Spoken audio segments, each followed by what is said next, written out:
저는 지금 중국 단둥에서 이 글을 쓰고 있습니다. 지금 창밖으로 압록강이 보여요. 강 건너편 신의주의 불빛은 여전히 희미합니다. 5년 전 저는 저 도시에서 23세 교사였어요. 학생들에게 우리는 세상에서 가장 행복한 나라라고 가르쳤죠. 그해 60년 만에 대홍수가 신의주를 삼켰습니다. 하루아침에 제 세계가 무너졌어요. 당은 우리를 구하러 오지 않았고 사람들은 괴물이 되어갔죠. 저는 약탈단의 일원이 되었고 가장 소중한 사람을 잃었습니다. 하지만 저는 살았어요. 그리고 이 이야기를 여러분께 전합니다. 이것은 제가 겪은 진실입니다. 홍수보다 더 무서웠던 것은 모순된 체제의 거짓이었고 총보다 더 아팠던 것은 인간성을 잃어가는 제 모습이었어요. 하지만 그 속에서도 희망은 있었습니다. 이제 그날로 돌아가 보겠습니다. 모든 것이 시작되기 전 제가 아직 순진했던 그 시절로요. 좋아요, 구독으로 응원해 주시면 감사하겠습니다. 제 이름은 이수진입니다. 23이었습니다. 저는 신의주 제1중학교에서 국어를 가르치는 교원이었어요. 제 꿈은 모범 교원이 되어 당에서 표창을 받고 언젠가는 평양의 교육기관으로 발령받는 것이었죠. 부모님의 자랑이자 우리 가족의 희망이었습니다.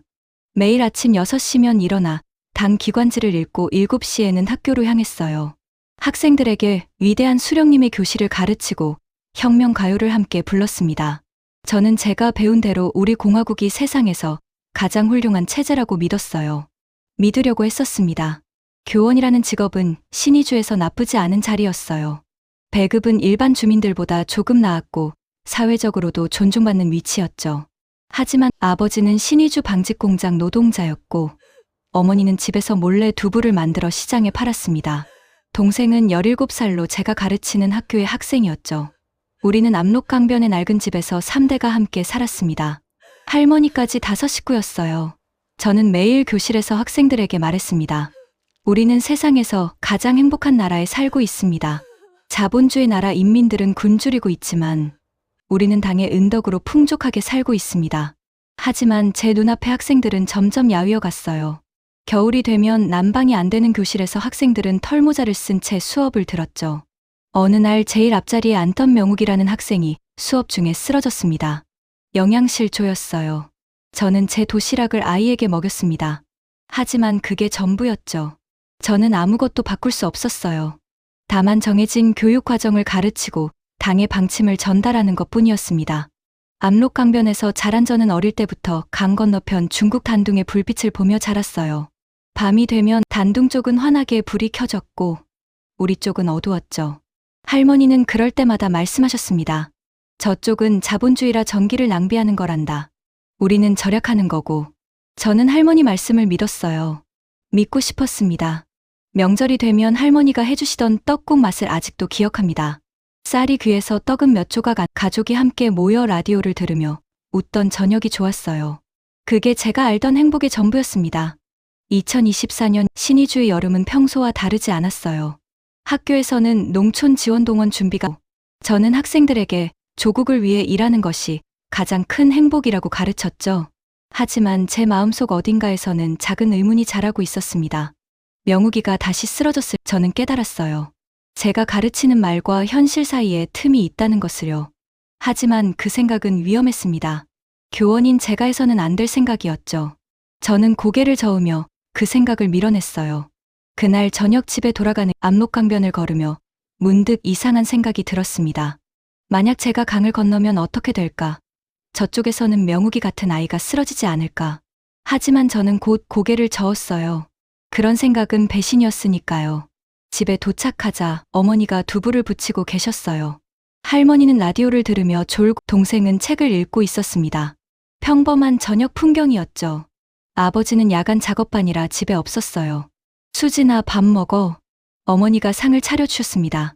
두부찌개와 옥수수밥이었어요. 저는 밥을 먹으며 창밖을 바라봤습니다. 비는 여전히 내리고 있었어요.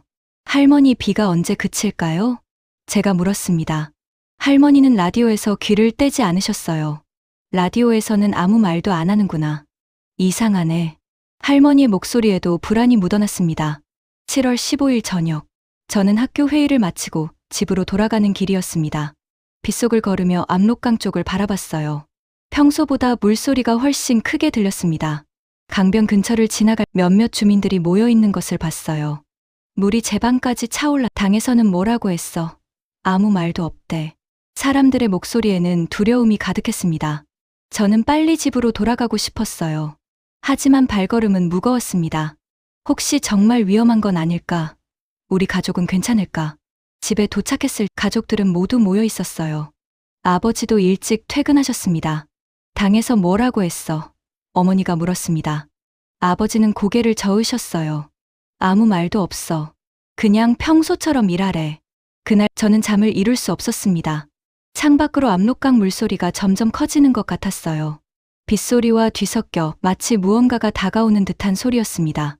당은 인민의 어버이. 당은 모든 것을 책임진다. 제가 평생 들어온 말이었어요.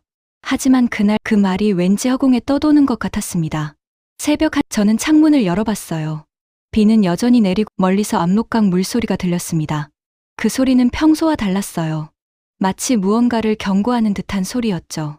괜찮을 거야. 당이 우리를 지켜줄 거야. 저는 스스로에게 되뇌었습니다. 하지만 제 목소리는 떨리고 있었어요. 다음날 학교에 가는 길에 더 많은 사람들이 강변에 모여 있었습니다. 제 방이 위험해 보이는데 당에서 대피 명령을 내려야 하는 거 아냐? 사람들은 아무도 먼저 행동하지 못했어요. 우리는 당의 지시를 기다렸습니다. 그것이 우리에게 주어진 유일한 선택이었죠. 우리는 그저 기다렸어요.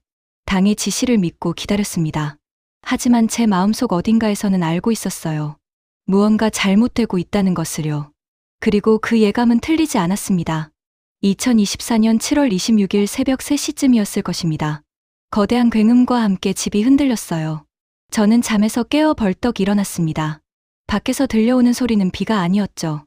그것은 마치 산이 무너지는 세상이 끝나는 듯한 소리였습니다. 창문을 열자 눈앞의 광경에 숨이 멎었어요. 압록강이 범람하고 있었습니다. 범람 정도가 아니었죠. 강물은 이미 제 방을 완전히 검은 흙탕물이 거대한 벽처럼 마을을 향해 밀려오고 있었어요. 저 멀리서 집들이 종이상자처럼 떠내려가는 모습이 보였습니다. 사람들의 비명소리가 빗소리와 뒤섞여 들려왔죠. 이건 꿈이 아니었어요. 이건 현실이었습니다. 어서 나가야 한다. 아버지가 급히 공장에서 돌아와 소리쳤습니다. 우리는 미친 듯이 짐을 챙기려 했지만 무엇을 챙겨야 할지 알 수 없었어요. 할머니는 제대로 걷지도 못하셨죠. 동생은 겁에 질려 울기만 했습니다. 가자. 지금 당장. 아버지가 할머니를 업고 밖으로 나갔어요. 저와 동생도 뒤따랐습니다. 하지만 이미 늦었죠. 골목 끝에서 거대한 흙탕물이 무서운 속도로 밀려오고 있었어요. 사람들이 산을 향해 필사적으로 뛰어가고 있었습니다. 노인들과 아이들은 뒤처졌죠. 할머니, 동생이 소리쳤습니다. 아버지가 업고 있던 할머니가 내려달라고 손사래를 치고 계셨어요. 나는 됐으니 너희들이나 어서 가거라. 할머니의 목소리는 떨리고 있었습니다. 아버지는 고개를 저으며 할머니를 더 꽉 붙잡았죠. 저는 뒤를 돌아보았습니다. 우리 집이 있던 자리에 흙탕물이 쏟아지고 있었어요.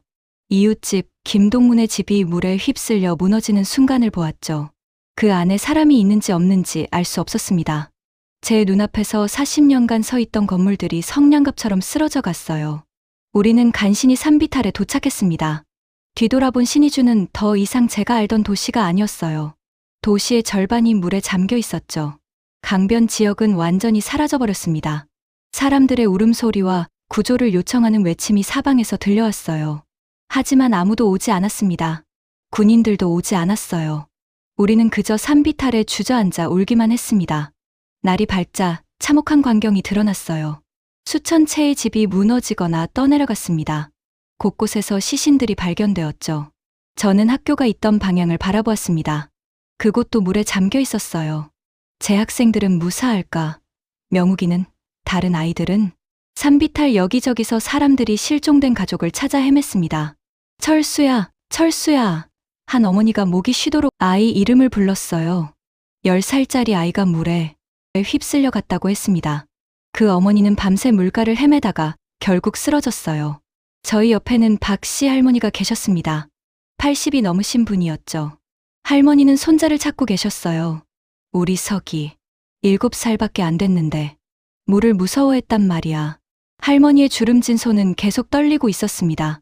당에서 구조대를 보낼 것이다. 누군가 말했습니다.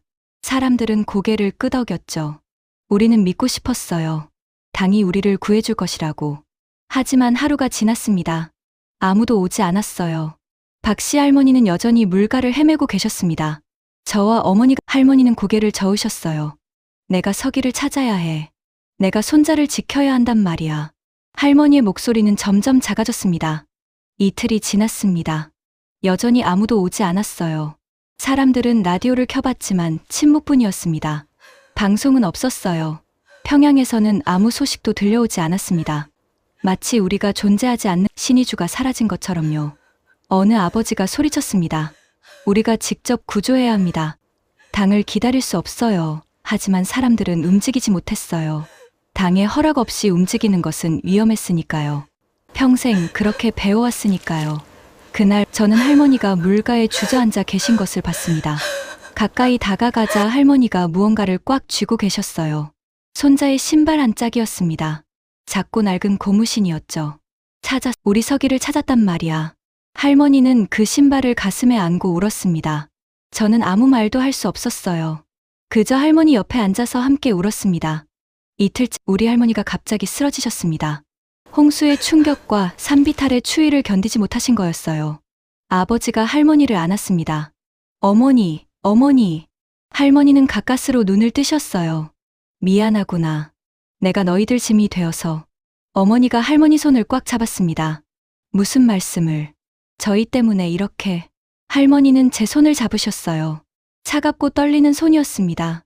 수진아, 너는 살아야 한다. 이곳을 떠나거라. 저는 고개를 저었습니다. 그게 무슨 말씀이세요? 당은 우리를 버렸어. 너희들끼리 살아야 해. 할머니의 목소리는 점점 작아졌습니다. 그리고 그날 할머니는 그렇게 돌아가셨어요. 우리는 할머니를 산비탈 한쪽에 묻었습니다. 제대로 된 제사도 없이 그저 흙만 덮었죠. 동생이 흐느꼈습니다. 할머니가 왜 돌아가셔야 했어? 저는 대답할 수 없었어요. 사흘째 되는 날 드디어 헬리콥터가 왔습니다. 사람들이 손을 흔들며 소리쳤어요. 여기요.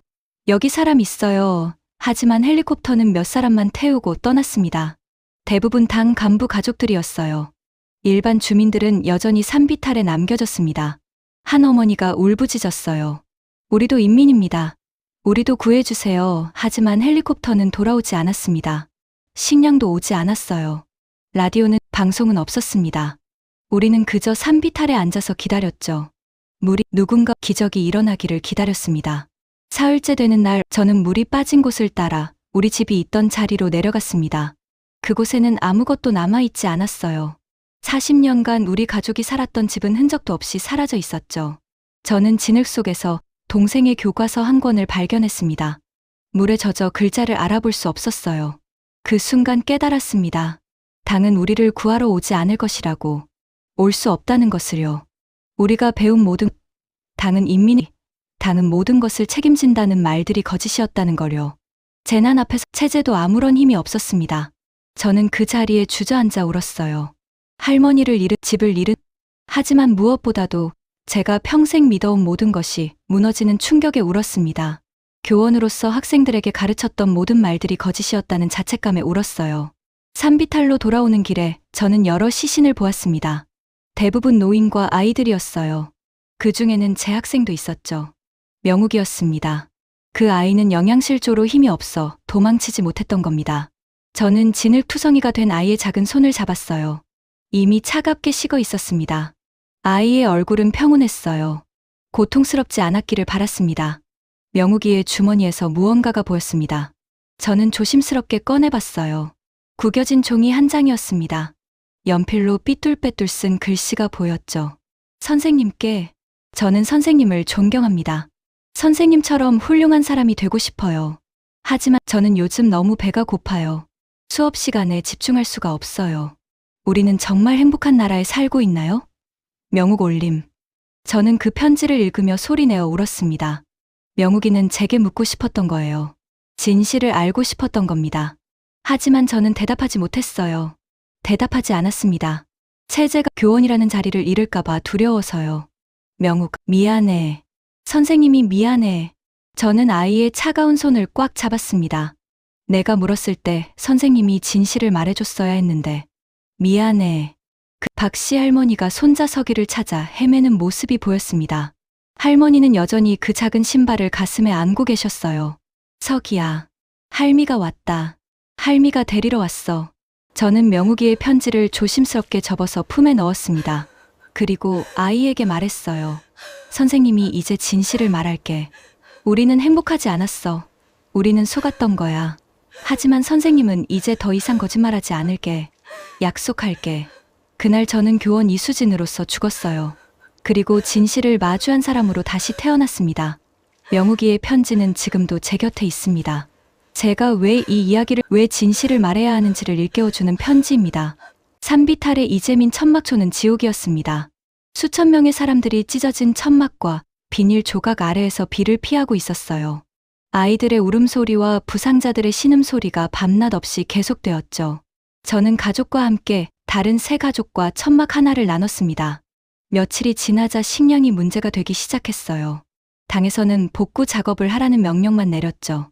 하지만 강물이 빠져나간 자리에 드러난 것은 시커멓게 썩어버린 땅뿐이었습니다. 그곳에서는 100년이 지나도 곡식이 자랄 수 없을 것 같았어요. 사람들은 살기 위해 움직이기 시작했습니다. 자연스럽게 천막촌 안에 작은 시장이 형성되었어요. 김씨 아저씨는 홍수 때 떠내려온 중국산 라면 10개를 건져서 장사를 시작했습니다. 라면 1개에 쌀 1컵, 어서 오세요. 김씨 아저씨가 소리쳤어요.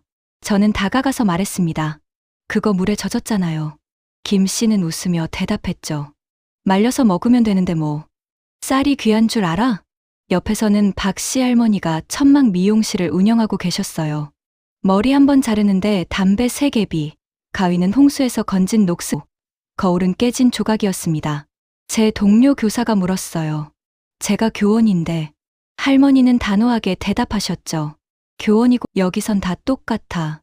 담배 없으면 못 잘라.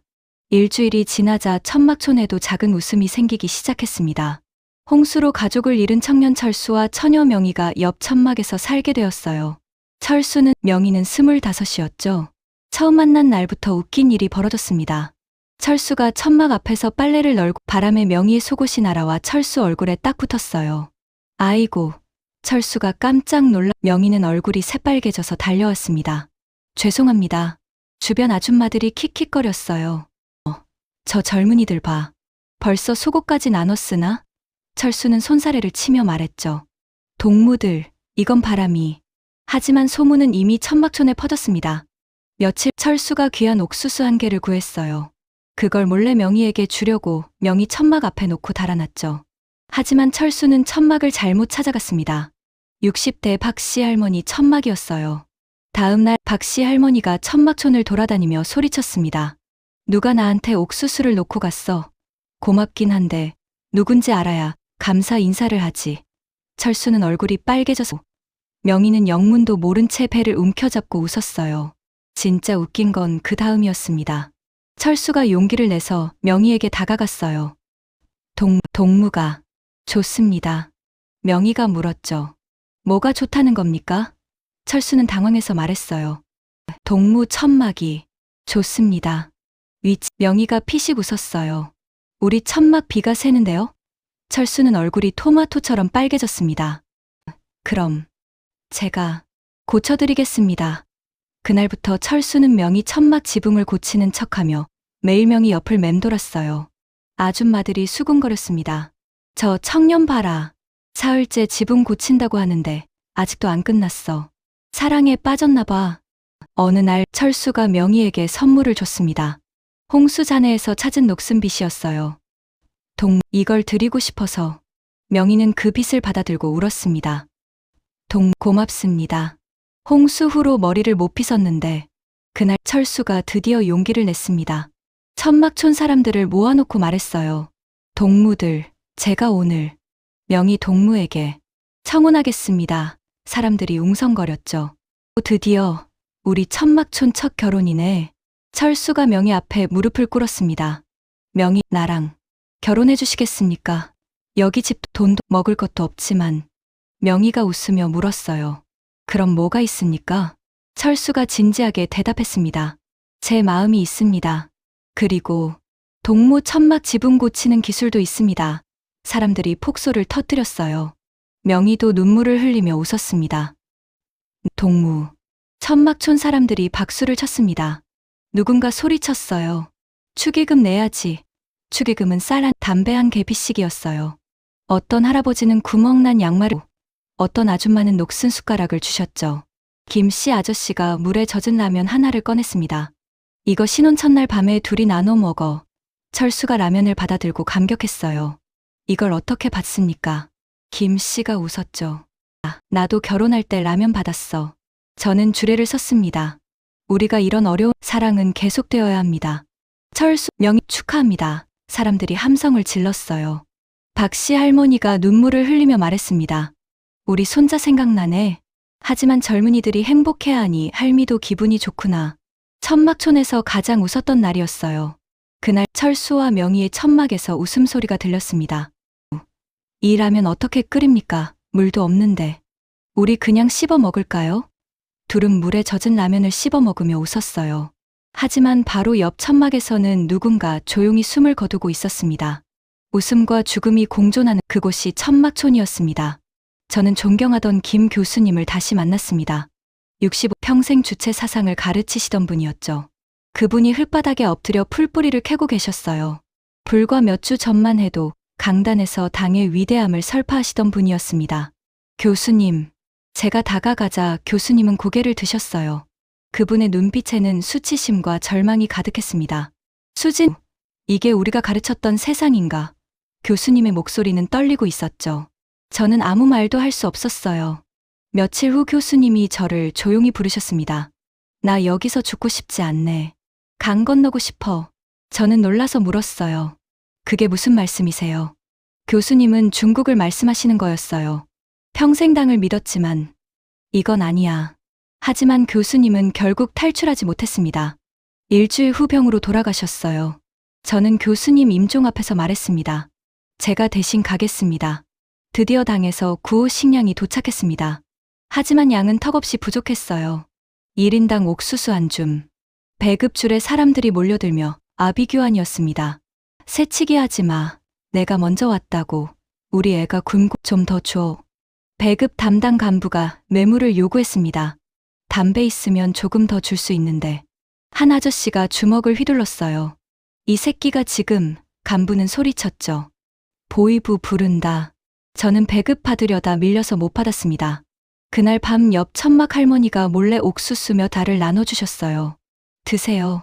선생님은 젊으니까 살아야 해요. 저는 눈물을 흘리며 받았습니다. 한 달이 지나자 사람들이 하나둘씩 굶어 죽기 시작했어요. 처음에는 노인들이었죠. 그 다음은 어린아이들이었습니다. 저는 교원이라는 제 신분이 아무 의미가 없다는 걸 깨달았어요. 어느 날 밤이었습니다. 2024년 8월 중순쯤이었을 거예요. 갑자기 천막촌에 무장한 남자들이 들이닥쳤습니다. 자강도에서 넘어온 것으로 보이는 무리였어요. 그들은 총을 들고 있었죠. 젊은 놈들은 다 나와. 일할 사람이 필요하다. 우두머리로 보이는 자가 소리쳤습니다. 사람들은 두려움에 떨며 숨었어요. 하지만 숨을 곳이 없었죠. 어머니의 치마 뒤에 숨으려 했지만 소용없었습니다. 거기 여자 나와. 한 남자가 천막 안으로 손전등을 비추며 소리쳤어요. 아버지가 막아섰지만 개머리판으로 얻어맞고 쓰러졌습니다. 아버지, 저는 비명을 질렀어요. 하지만 그들은 저를 거칠게 끌어냈죠. 어머니가 울부짖었습니다. 수진아, 동생도 울며 소리쳤어요. 언니, 저는 뒤돌아볼 수 없었습니다. 그들에게 끌려가고 있었으니까요. 천막촌 곳곳에서 비슷한 일이 벌어지고 있었습니다. 15명 정도의 젊은 남녀가 끌려 나왔어요. 그 중에는 제 동료 교사였던 박 선생도 있었습니다. 우리는 눈빛으로 서로를 확인했죠. 두려움이 가득한 눈빛이었어요. 교원들이네. 글이나 읽을 줄 알면 쓸모가 있겠군. 우두머리가 비웃으며 말했습니다. 우리는 폐허가 된 신의주 제2백화점 건물로 끌려갔어요. 한때 신의주에서 가장 큰 백화점이었던 곳이 이제는 무장 집단의 소굴이 되어 있었습니다. 지하실로 내려가자 차갑고 축축한 공기가 코를 찔렀어요. 우두머리가 우리를 한 줄로 세웠습니다. 규칙은 간단하다. 우리 말을 들으면 밥을 준다. 안 들으면 죽는다. 그의 말은 단순하고 명확했습니다. 여기선 당도 없고 국가도 없다. 내가 법이다. 우두머리는 계속 말했어요. 알겠나? 우리는 고개를 끄덕일 수밖에 없었습니다. 그날 밤 우리는 차갑고 축축한 지하실에 갇혔어요. 박 선생이 제 옆으로 다가왔습니다. 우리 어떻게 되는 거야? 박 선생의 목소리는 떨리고 있었어요. 저보다 2살 많은 25살 교사였습니다. 우리는 함께 국어를 가르쳤던 동료였죠. 모르겠어요. 하지만 살아남아야 해요. 저는 그렇게 대답했습니다. 다음 날부터 우리의 임무가 시작되었어요. 그것은 보호새라는 이름의 약탈이었죠. 말만 보호새지 실제로는 살아남은 주민들에게서 식량을 강제로 빼앗는 것이었습니다. 저와 박 선생은 남자들을 따라다니며 주민들의 명단을 작성하고 얼마나 식량이 있는지 기록해야 했어요. 처음 약탈에 동행했을 때를 잊을 수가 없습니다. 한 노부부의 천막이었어요. 무장한 남자들이 들이닥쳤습니다. 저는 떨리는 손으로 장부를 들고 있었어요. 식량 내놓아. 남자들이 소리쳤습니다. 노인은 겁에 질려 숨겨뒀던 쌀 한 마를 내놓았죠. 이게 다냐? 더 있을 텐데. 남자들이 위협하자 노인은 무릎을 꿇었습니다. 정말 이게 다입니다. 손자가 아파서. 저는 그 광경을 보며 구역질이 났어요. 불과 몇 달 전까지만 해도 저는 학생들에게 도덕을 가르치던 교원이었습니다. 이웃을 사랑하고 어려운 사람을 도와야 한다고 가르쳤죠. 하지만 지금 저는 약탈단의 일원으로 서 있었어요. 왜 기록 안 해? 제 옆에 서 있던 남자가 저를 밀쳤습니다. 죄송합니다. 저는 떨리는 손으로 장부에 쌀일 말이라고 적었어요. 그 순간 제 눈물이 종이 위로 떨어졌죠. 얼룩이 생긴 글씨를 보며 저는 생각했습니다. 나는 괴물이 되어가고 있구나. 며칠이 지나자 저는 일에 익숙해졌어요. 익숙해진 척했습니다. 감정을 죽이지 않으면 미쳐버릴 것 같았죠. 박 선생도 마찬가지였어요. 우리는 밤이면 서로를 붙잡고 울었습니다. 우리가 이러려고 교원이 된 게 아닌데. 박 선생이 흐느꼈어요. 저도 같은 생각이었습니다. 하지만 우리는 살아야 했어요. 살기 위해서는 그들의 명령을 따라야 했습니다. 어느 날 저는 약탈 중에 망설였습니다. 상대는 제가 가르쳤던 학생의 어머니였어요. 그분은 저를 알아보았죠. 선생님이 왜 이런? 저는 고개를 돌렸습니다. 차마 그분의 눈을 마주할 수 없었어요. 이 쓸모없는 년이. 그날 저는 심하게 구타당했습니다. 망설였다는 이유로요. 우두머리가 직접 저를 발로 찼어요. 갈비뼈가 부러지는 것 같았죠. 저는 바닥에 쓰러져 신음했습니다. 다음에 또 이러면 죽는다. 알았어? 저는 고개를 끄덕일 수밖에 없었어요. 그날 밤 모두가 잠든 숙소 구석에서 고통에 신음하고 있을 누군가 다가왔습니다. 박 선생이었어요. 그녀는 몰래 감춰뒀던 찐 감자 하나를 제 손에 쥐어줬죠. 기운 차려야 해. 저는 눈물을 흘리며 감자를 삼켰습니다. 우리 여기서 나가야 해. 박 선생이 속삭였어요. 어떡해요? 총든 놈들이 지키고 있는데. 방법을 찾아야 해. 이대로는 우리 정말 괴물이 돼. 그날부터 우리는 탈출을 꿈꾸기 시작했습니다. 하지만 그것은 쉬운 일이 아니었어요. 도망치다 잡히면 죽는다는 것을 우리는 알고 있었죠. 며칠 후 기회가 왔습니다. 다른 무장 집단이 우리 구역을 침범한다는 소문이 돌았어요. 시장 쪽에서 전쟁이 벌어질 거라는 거였죠. 박 선생이 저를 조용히 불렀습니다. 이게 우리 기회야. 그들이 싸우는 동안 저는 고개를 끄덕였어요. 우리는 죽을 각오로 탈출을 결심했습니다. 이틀 예고된 전쟁이 시작되었습니다. 아침부터 긴장감이 감돌았어요. 무장단원들은 총을 점검하고 탄약을 나눠 가졌죠. 우두머리가 소리쳤습니다. 저 새끼들이 우리 밥그릇을 뺏으러 왔다. 죽여버려. 시장터 방향에서 총성이 들렸어요. 전투가 시작된 겁니다. 우두머리는 전체 병력을 이끌고 출동했죠. 지금이야. 박 선생이 제 손을 꽉 잡았습니다. 우리는 혼란을 틈타 뒷문으로 빠져나갔어요. 심장이 터질 듯 뛰었습니다. 하지만 우리를 발견한 자가 있었어요. 저기 여자들이 도망친다. 우두머리에게 붙어있던 한 남자가 고함을 질렀습니다. 총구가 우리를 향했죠. 피할 수 없었습니다. 바로 그때였어요. 먼저 가. 박 선생이 저를 세게 밀쳐냈습니다. 그리고 그녀는 남자에게 달려들어 그의 다리를 붙잡았어요. 어서 가. 인간답게 살아. 분노한 남자가 총구를 박 선생에게 돌렸습니다. 탕. 저는 뒤돌아봤어요. 박 선생이 쓰러지고 있었습니다. 그녀는 마지막 순간 제가 도망치는 방향을 보며 희미하게 미소 지었어요. 그 숭고한 희생이 저에게 몇 초의 시간을 벌어줬죠. 전연 잡아, 우두머리의 고함과 총성이 뒤에서 들렸습니다. 저는 박 선생의 마지막 눈빛을 뒤로 한 채 눈물을 흘리며 미친 듯이 달렸어요. 폐허가 된 건물 사이를 누비며 도망쳤습니다. 뒤에서 추격대가 따라왔죠. 저는 불타는 천막을 발로 걷어차 그들의 길을 막았어요. 그 틈을 타 좁은 골목으로 몸을 날렸습니다. 추격대의 목소리가 점점 멀어졌어요. 몇 시간을 달렸을까요?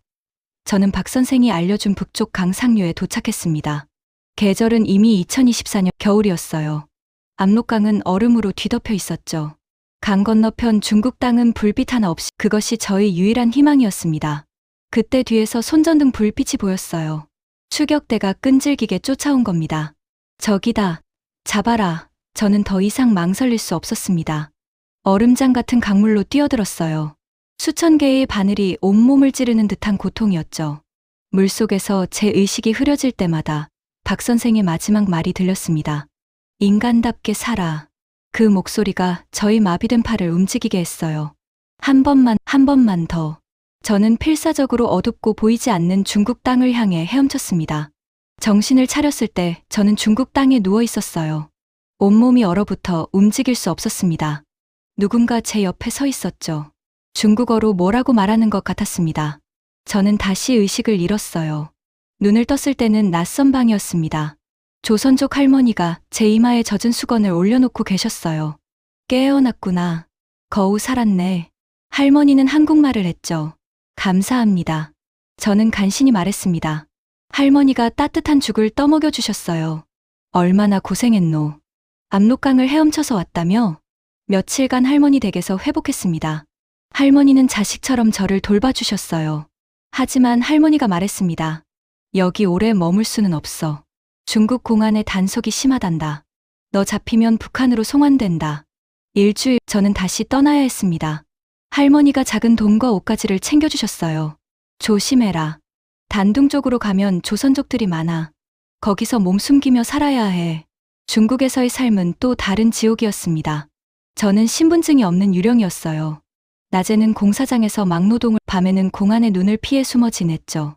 단 하루도 마음 편히 잠들지 못했습니다. 어느 날 공사장에서 일하던 중 경찰차가 들이닥쳤어요. 불법 체류자 단속이었죠. 저는 가까스로 화장실로 숨었습니다. 밖에서 다른 조선 사람들이 끌려가는 소리가 들렸어요. 잡히면 끝이라는 걸 알았습니다. 밤마다 저는 박 선생을 꿈꿨습니다. 제가 중국까지 왔어요.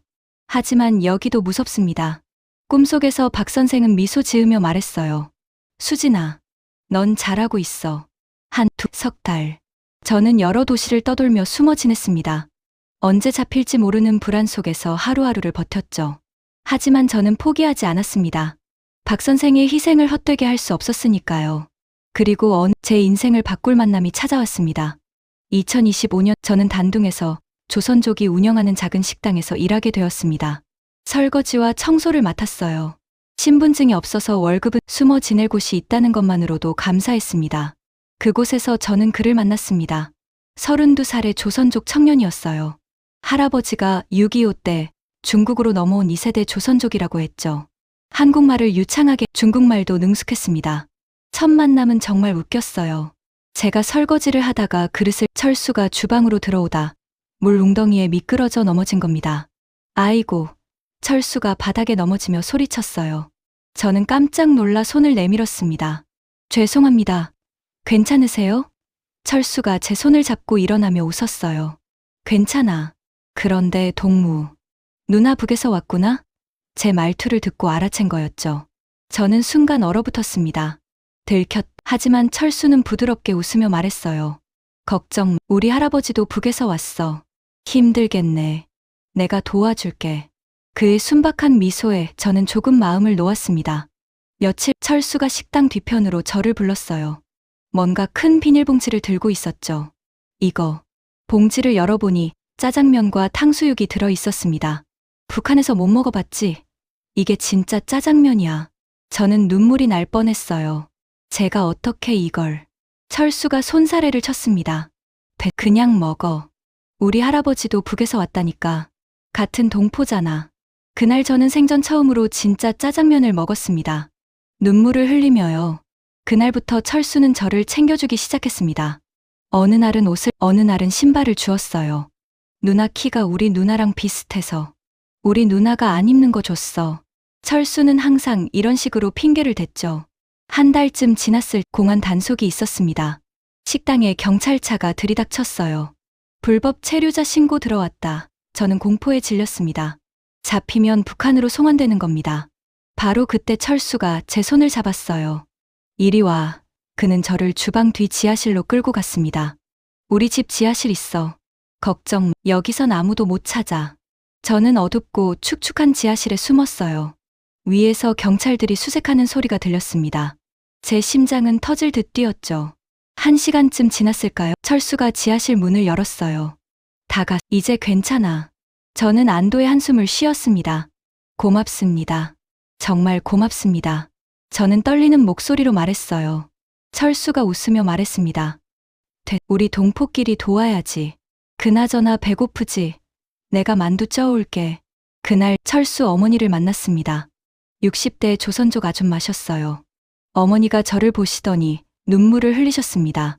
이 아가씨 얼마나 고생했노. 그리고 제 손을 꽉 잡으셨어요. 우리 집에서 지내거라. 내가 우리 딸처럼 돌봐줄게. 어머니가 직접 만든 김치찌개와 된장국을 차려주셨습니다. 북에서도 이런 거 먹었제? 저는 첫 술을 뜨다가 눈물이 쏟아졌어요. 저희 어머니가 해주시던 맛이에요. 어머니가 제 등을 토닥이셨습니다. 많이 먹어라. 많이 먹어. 그날 밤 저는 오랜만에 따뜻한 밥과 따뜻한 방에서 잤습니다. 철수네 집 작은 천국 같았어요. 며칠 철수가 저를 압록강변으로 데려갔습니다. 저기 보이지? 저게 내 고향이야. 강 건너편에 신의주가 보였어요. 저는 그곳을 바라보며 눈물을 흘렸습니다. 박 선생님, 제가 잘 살고 있어요. 철수가 손수건을 건넸어요. 울지 마. 이제 괜찮아. 내가 있잖아. 저는 철수를 보았습니다. 그의 눈빛은 진심으로 걱정하고 있었어요. 석 달쯤 지났을 철수가 고백했습니다. 어느 봄날 저녁이었어요. 압록강변을 걸으며 철수가 말했죠. 수진아, 너 좋아해. 나랑 결혼할래? 저는 깜짝 놀랐습니다. 저는 북한 사람이에요. 신분도 없고. 철수가 제 손을 잡았어요. 그게 뭐 어때? 내가 평생 지켜줄게. 우리 같이 살자. 하지만 저는 망설였습니다. 철수가 웃었어요. 내가 신분 문제 해결할 방법 알아. 우리 친척 중에 공안에 아는 사람 있어. 그 사람한테 부탁하면 너 합법적으로 살 수 있어. 정말? 응. 그리고 나 무역일 하잖아. 돈 좀 벌어. 우리 단둥에서 조그만 집 얻어서 살자. 응? 철수의 눈빛은 간절했어요. 저는 강 건너 신의주를 바라봤습니다. 그곳에는 제 가족이 있었어요. 할머니는 이미 부모님과 동생은 다시 만날 수 있을까요? 하지만 저는 여기 있었습니다. 누군가 저를 사랑해준다고 말하고 있었어요. 좋아요. 저는 대답했습니다. 철수가 환하게 웃으며 저를 안았어요. 수진아, 행복하게 해줄게. 2027년 저는 철수와 결혼했습니다. 조촐한 조선족 식당에서 조선족 방식으로 결혼식을 올렸어요. 어머니가 직접 한복을 만들어 주셨습니다. 우리 며느리 예쁘게 해야지. 어머니는 밤을 새워 바느질하셨어요. 결혼식 거울을 보며 저는 울었습니다. 할머니가 보고 싶었어요. 북에 계신 부모님과 동생도요. 그리고 박 선생님도요. 제가 결혼해요. 선생님이 말씀하신 대로 인간답게 살고 있어요. 철수가 제 어깨를 감싸 안았습니다. 울지 마. 오늘은 행복한 날이잖아. 저는 고개를 끄덕였어요. 오늘은 행복한 날이에요. 식당에 모인 조선족 이웃들이 축하해 주었습니다. 할머니들은 제 손을 꽉 잡으셨어요. 우리도 다 북에서 왔어. 여기서 잘 살아야 해. 저는 그분들의 따뜻함에 눈물이 났습니다. 신혼집은 단둥의 작은 아파트였어요. 방 2개짜리 작은 저에게는 궁전 같았습니다. 철수와 함께 가구를 하나씩 사러 다니며 저는 생각했어요. 이게 평범한 사람들의 삶이구나. 철수와 시장에 장을 보러 갔습니다. 이게 뭐예요? 저는 처음 보는 과일을 가리켰어요. 망고라고. 맛이 사줄까? 철수가 웃으며 말했죠. 저는 고개를 저었습니다. 아니에요. 구경하는 것만으로도 좋아요. 하지만 철수는 망고 2개를 샀어요. 우리 수진이 먹어봐야지. 집에 와서 망고를 깎아주는 철수를 보며 저는 생각했습니다. 이런 게 행복이구나. 2028년 딸이 태어났습니다. 중국 이름은 김민지였어요. 처음 딸을 안았을 때 저는 세상을 다 가진 것 같았습니다. 민지야, 엄마야. 어머니가 산후조리를 해주셨어요. 우리 손녀 천사야. 어머니는 민지를 안고 하루 종일 웃으셨습니다. 철수는 회사 일을 마치고 오면 민지를 안고 재웠어요. 우리 이쁘지? 아빠 닮아서. 민지가 돌이 되던 저는 민지에게 한국어와 중국어를 동시에 가르치기 시작했습니다.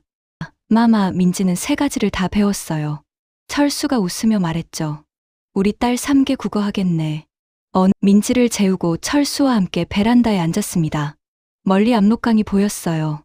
강 건너 신의주의 불빛은 여전히 희미했습니다. 저기 보여? 제가 말했어요. 저게 엄마 고향이야. 철수가 제 손을 잡았습니다. 언젠가 통일되면 가족 다시 만날 수 있을 거야. 저는 고개를 끄덕였어요. 그러면 좋겠어요. 부모님과 동생에게 민지를 보여드리고 싶어요. 민지가 5살이 되던 저는 조선족 학교에서 한국어 교사로 일하기 시작했습니다. 다시 교단에 선다는 것이 이번에는 진실을 가르칠 수 있었어요. 선생님은 북한에서 왔어요. 선생님이 겪은 이야기를 들려줄게요. 학생들은 제 이야기에 눈을 빛냈습니다. 탈북한 학생들도 있었어요. 그 아이들을 보면 제가 생각났습니다. 선생님은 여러분을 응원해요. 여러분은 잘할 수 있어요. 퇴근 후 집에 오면 민지가 달려와 안겼어요. 엄마, 어머니가 저녁을 차려놓고 계셨죠. 며느리 왔나? 얼른 씻고 밥 먹어. 철수는 민지와 함께 블록놀이를 하고 있었습니다. 저녁 식탁에 온 가족이 둘러앉았어요. 어머니가 만든 철수가 사온 제가 만든 나물. 잘 먹겠습니다. 민지가 큰 소리로 말했죠. 우리는 웃으며 밥을 먹었습니다. 주말이면 가족 셋이 압록강변을 산책했어요. 민지가 물었습니다. 저기 불빛이 예뻐요. 신의주 쪽을 가리키며요. 예쁘지? 저기가 엄마 고향이란다. 언제 갈 수 있어요? 언젠가. 통일되면 다 함께 갈 거야. 명절이면 어머니가 떡국을 끓여주셨어요. 북에서도 이렇게 먹었제? 할머니가 해주셨어요. 저는 한 숟갈 뜨며 눈물이 났습니다. 할머니 생각이 났어요. 부모님 생각도요. 어느 날 저는 명욱이의 편지를 꺼내 읽었습니다. 우리는 정말 행복한 나라에 살고 있나요? 저는 편지를 가슴에 안았어요. 선생님은 지금 행복해. 그리고 진실을 말하고 있어. 약속 지키고 있어. 현재 저는 30살입니다. 신의주를 떠난 지 6년이 흘렀어요. 가끔 악몽을 꿉니다. 홍수가 밀려오는 박 선생님이 쓰러지는 꿈을요. 하지만 깨어나면 옆에 철수가 민지가 있습니다. 저는 이제 제 이야기를 세상에 전하려고 합니다. 이 글을 쓰는 이유는 3가지입니다. 박 선생님의 희생을 헛되게 하지 않기 위해서입니다. 선생님은 제게 인간답게 살아라고 말씀하셨어요. 저는 그 약속을 지키고 있습니다. 북한에서 지금도 고통받는 사람들에게 희망을 주고 싶어서입니다. 저처럼 탈출할 수 있습니다. 저처럼 행복해질 수 있어요. 언젠가 통일이 되면 제 가족을 다시 만나고 싶어서입니다. 이 글이 그들에게 제가 잘 살고 있다는 걸 알려주고 싶습니다. 저는 한국에 가지 못했습니다. 하지만 여기 중국 단둥에서 자유롭게 살고 있어요. 사랑하는 남편, 예쁜 딸이 있습니다. 시어머니는 친어머니처럼 저를 아껴주세요. 자유는 공짜가 아닙니다. 할머니를, 박 선생님을 잃었습니다. 제 고향과 가족도 남겨두었어요. 하지만 저는 살았습니다. 그리고 행복은 어디서든 찾을 수 있다는 걸 배웠어요. 지금 옆방에서는 민지가 자고 철수는 내일 출근 준비를 하고 있습니다. 부엌에서는 어머니가 내일 아침 김치찌개를 끓일 준비를 하고 계세요. 이게 제 일상이에요. 평범하지만 소중한 일상입니다. 강 건너 신의주를 바라보며 저는 말합니다. 동생아, 언니는 잘 살고 있어. 꼭 다시 만나자. 통일되는 그날까지 기다릴게. 그리고 홍수로 떠나간 모든 분들께 저는 여러분의 목까지 행복하게 살겠습니다. 약속합니다. 끝까지 시청해주셔서 감사합니다. 구독, 설정 부탁. 여러분 모두 건강하시고 행복하세요. 여기까지 제 이야기를 들어주셔서 진심으로 감사합니다. 이 이야기를 많은 분들께 전하고 싶습니다. 북한에서 지금도 고통받는 사람들이 있다는, 그들에게도 희망이 있다는 것을 알려주고 싶어요. 그리고 언젠가 통일이 되어 제 가족을 다시 만날 수 있기를 간절히 바랍니다. 이 영상이 도움이 되셨다면 구독과 좋아요 부탁드립니다. 여러분의 작은 관심이 북한의 진실을 세상에 알리는데 큰 힘이 됩니다. 댓글로 여러분의 생각을 나눠주시면 감사하겠습니다. 북한 사람들을 위해 통일을 우리 모두 함께 기도해주세요. 제 옆에는 지금 민지가 자고 있습니다. 아이가 자유롭게 꿈꾸며 자랄 수 있는 저는 매일 감사하며 살고 있어요. 언젠가 남과 북이 하나가 되는 압록강의 다리가 놓이는 제가 부모님과 동생 손을 잡고 이 다리를 건너는 상상을 합니다. 그날이 꼭 오기를 바랍니다. 끝까지 시청해주셔서 감사합니다. 구독과 좋아요, 알림 설정 부탁드리며 여러분 모두 건강하시고 행복하세요. 감사합니다. 단둥에서 올림.